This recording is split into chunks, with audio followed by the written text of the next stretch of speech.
छत्तीसगढ़ के उभरते हुए कलाकार राजेंद्र राज के स्वर में सुनिए यह गीत।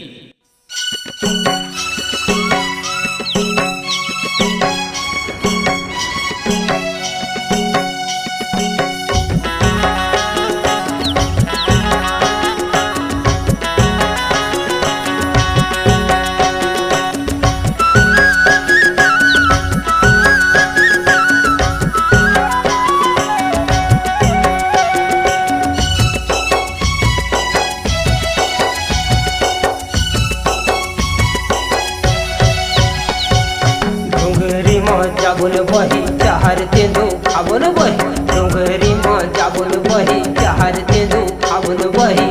गले बुल कर माँ के राग डोंगरी माँ गले बुल कर माँ के राग डोंगरी माँ डोंगरी माँ जाबो बही चार तेंदू खाबो बही डोंगरी माँ जाबो बही चार तेंदू खाबो बही गले बो कर माँ के राग डोंगरी माँ गले बो कर माँ के राग डोंगरी माँ।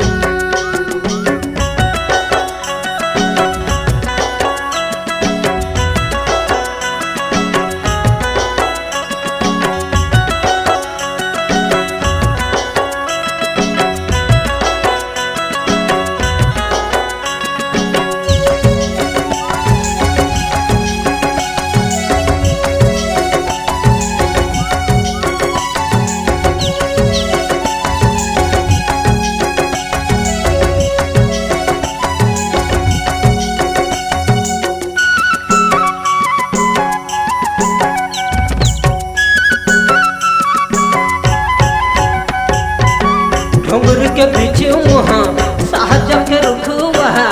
तोहला देखे बिन लागे नहीं मोला भूख यहाँ तोहला देखे बिन लागे नहीं मोला भूख यहाँ माया मम्मा के मेहा आगे उमा जगा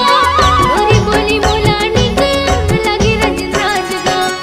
तोरी बोली मोला निक लगे रजना जगा। डोंगरी माँ जाबन बही चाहर तेंदू खाबन बही डोंगरी माँ जाबन बही चाहर तेंदू खाबन बही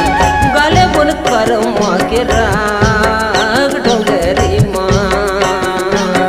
गले बुन कर माँ के राग डोंगरी माँ।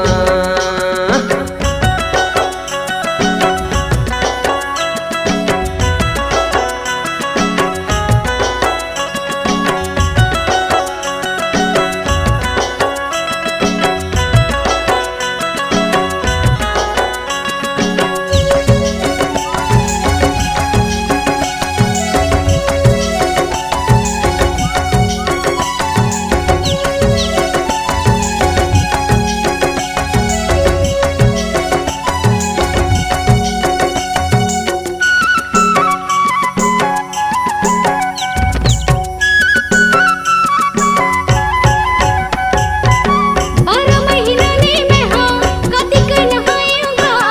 तुला पाई बरसिमा नरिया चढ़ायूंगा तुला पाई बरसिमा नरिया चढ़ायूंगा। माया लह टोरो नहीं तो कभू छोड़ो नहीं माया माया रू के बंधना ला छोड़ो नहीं माया माया रू के बंधना ला छोड़ो नहीं। डोंगरी माँ जाबो बही चार तेंदू खाबो बही डोंगरी माँ जाबो बही चार तेंदू खाबो बही गले बो करे माँ के राग डोंगरी माँ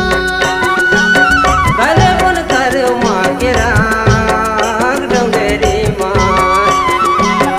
गले बो करे माँ के राग डोंगरी माँ गले बुन कर माँ के राग डोंगरी माँ गले बो करे माँ के राग डोंगरी माँ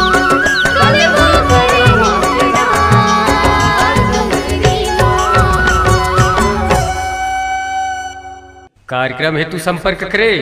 7024954627 हमारा दूसरा मोबाइल नंबर है 6266190752।